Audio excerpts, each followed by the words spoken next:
নতুন প্রজন্মের 9 দফা দাবি তার প্রতি পূর্ণ সমর্থন এবং সংহতি জানাই।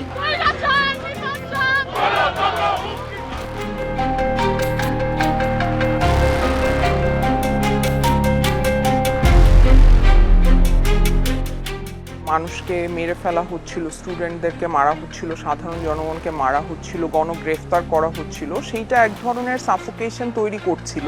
যে দুটো দিন আমরা বেরিয়েছিলাম আমরা আমাদের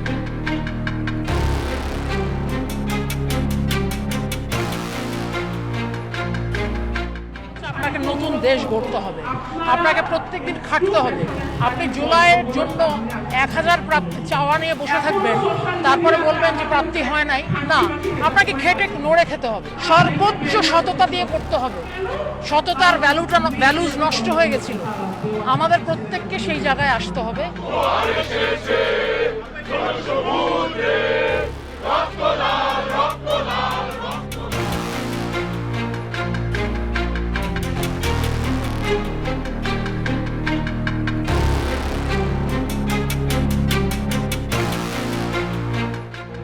বাংলাদেশের জনগণদের একটা শিল্প আছে, সাহিত্য আছে, এরা মেধাবী কিনা, এরা কতটা পৃথিবীর অন্যান্য দেশের সাথে যুদ্ধ করার, মেধার দিক থেকে যুদ্ধ করার ক্ষমতা রাখে, সেইটা যেন ফুটে ওঠে। স্বাধীনতাটা দিতে হবে, মুক্ত চিন্তার স্বাধীনতা। একজন আর্টিস্ট কিভাবে ছবি আঁকতে চায়, কিভাবে সে পুতুল নাচটি করতে চায়, কিভাবে সে কবিতাটা লিখতে চায়, সেখানে যাতে কোনো রকমভাবে কোনো চাপ না থাকে,